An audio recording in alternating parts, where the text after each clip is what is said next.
President Biden is making a historic wartime trip to Israel. He's holding high-stakes meetings with top leaders, reaffirming America's support for the country. He addressed yesterday's attack on a Gaza hospital that killed hundreds of people, making the humanitarian crisis there even worse. So for more on all of this, I want to bring in Roxana Saberi. She's in Tel Aviv. And Gerald Feierstein, he's a distinguished senior fellow at the Middle East Institute. He was also a 41-year career diplomat who served in 7 nations, including Yemen, where he was the U.S. ambassador. I'm really happy to have both of you here for some additional insight. Gerald, I'm going to start with you. So the president is in Israel, the first president, as Benjamin Netanyahu pointed out, the first American president to be in Israel during a wartime event, and he expressed his solidarity and U.S. support for Israel. What sort of message does the president's trip send? Well, I think that first and foremost, that was exactly the message that the president wanted to send. He came to the region, as you know, at the invitation of Benjamin Netanyahu. And I think that for the president, there's an emotional context here that he believes very strongly of the importance of U.S. support for Israel, particularly at these difficult moments. So he wanted to do that. But I think it's also important that the president demonstrate concern for the suffering inside the Gaza Strip. And hopefully he'll be able to speak as well to the importance of getting humanitarian relief supplies into the Gaza Strip to allow innocent civilians there to survive this very testing time. Gerald, were you able to listen to the president's remarks? It was pretty early in the morning, but earlier today? Yes, I did. Yeah. And you're right. He really, one of the things that the president, even here in the U.S., does really well is a consoler in chief, if you will, expressing his understanding. And it really is sort of a genuine expression of emotion, it seems to come from him. But his trip was supposed to do several things as well. His trip to Jordan is now being canceled, but he, also wanted to talk about getting humanitarian aid in to support Gaza, and also, the Americans that are either being held hostage or are in Gaza now trying to get out. Do you think his remarks this morning reflected the full scope of what the agenda is supposed to be with his visit?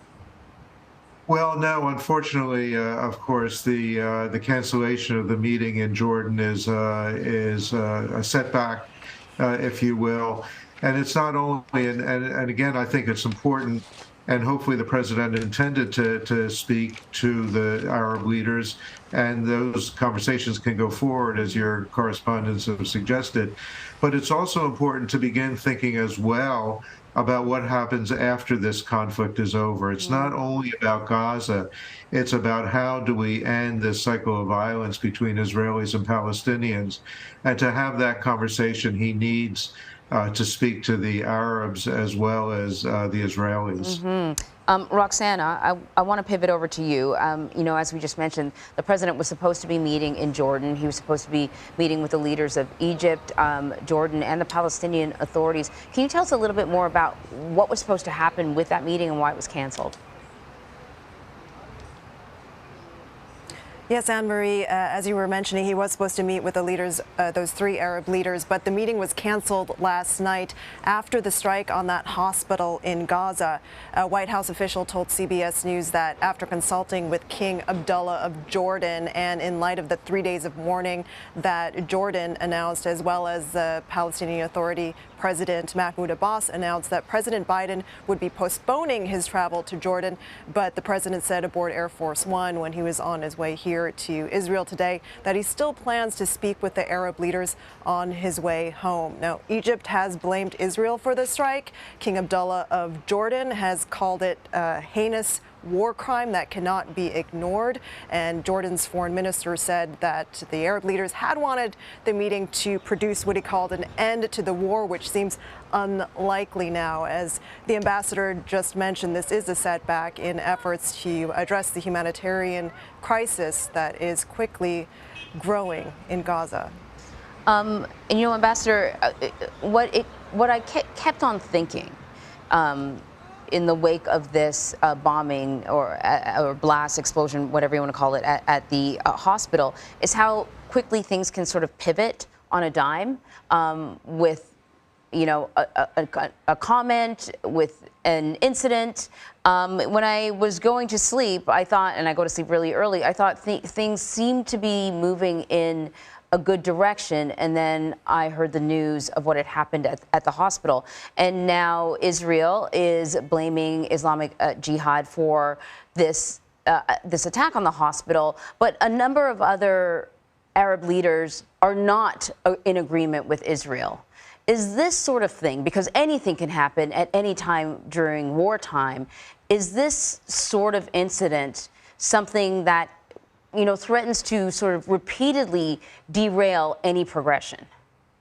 Absolutely, and that's been the history of the Israeli-Palestinian conflict from the very beginning. That when things look to be hopeful, that it looked like the two sides were coming together, something would happen and it would send everybody back to square one. And that is exactly the kind of thing that the president needs to be considering and thinking about. The Israelis are talking about a long conflict here that, you know, this may stretch on for weeks, months, even years. I've heard some Israelis suggest it won't last that long. It can't last that long because these kinds of incidents are going to increase international pressure on Israel to wrap up these military operations. I think that they have days, weeks at the most, to try to do whatever they can to root out Hamas. But then the demands for an end to this conflict are going to become so intense that they won't be able to continue. So this is going to be, and again, I think that means that we have to think more about getting back onto a political track, either with the Saudis, who are negotiating, or directly between the Israelis and the Palestinians. There can't be a continuation of this. So, Roxana, let me ask you, and then I want to come back to you, Ambassador. What do we know about the diplomatic effort that is underway? Let's start with the hostages. Do we know anything about whether there's any progress in terms of having the hostages released?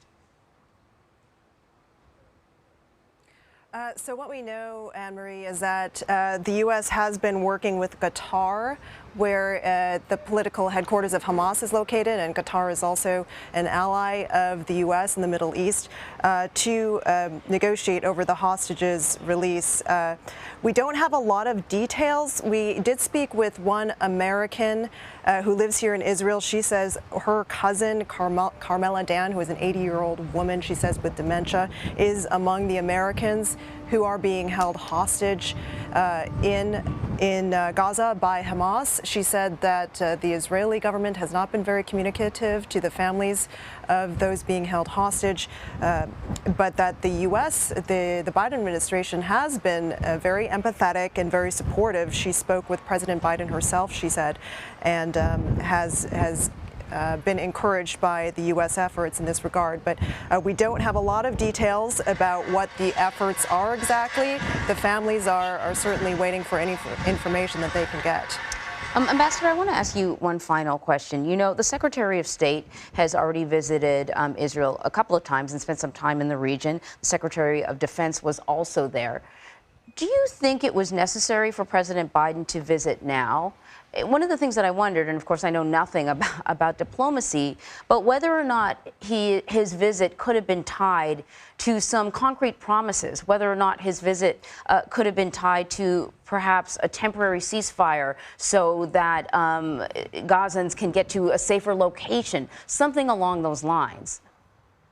Well, it's a very good point, and it's a very good question. I think that, again, the president was driven primarily by his desire to reach out to a traumatized country a country that, of course, is a very close partner of the United States in the region, and to try to help heal the wounds that they've suffered over these past few days. So I think that was his primary motive. I think it was more emotional than practical or political.